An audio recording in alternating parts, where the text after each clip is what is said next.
La SNCF a été condamnée la semaine dernière par la Cour d'appel de Paris à indemniser 119 anciens cheminots pour préjudice d'anxiété, après exposition à l'amiante sur leur lieu de travail, a-t-on appris mardi auprès de leur avocat.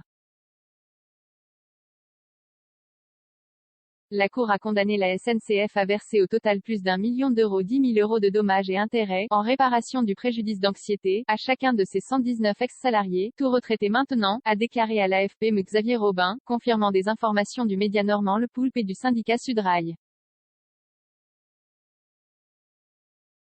Interrogée par l'AFP, la SNCF a répondu qu'elle ne ferait aucun commentaire sur ce sujet.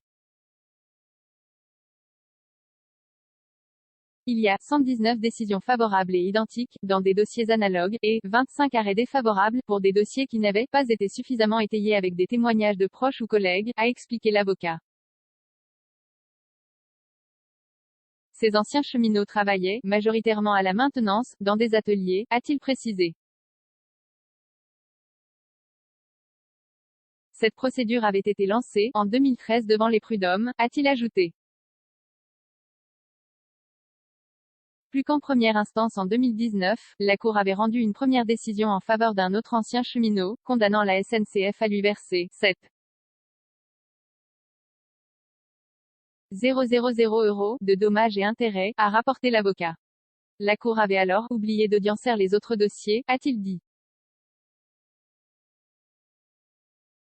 Dans le cas jugé en 2019, le groupe ferroviaire ne s'était pas pourvu en cassation, a-t-il indiqué.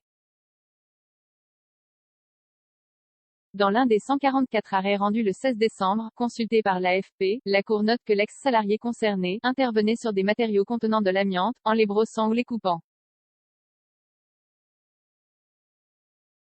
Le préjudice d'anxiété est établi, et il s'agit d'une anxiété effective, souligne la Cour.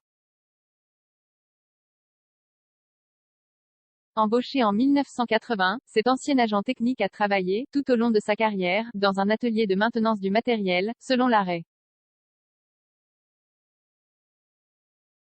À l'encontre de la SNCF, la Cour a retenu une faute contractuelle, car l'entreprise ne démontre pas avoir mis à la disposition de son salarié des équipements adaptés de protection, ni même l'avoir informé des dangers qu'il pouvait encourir.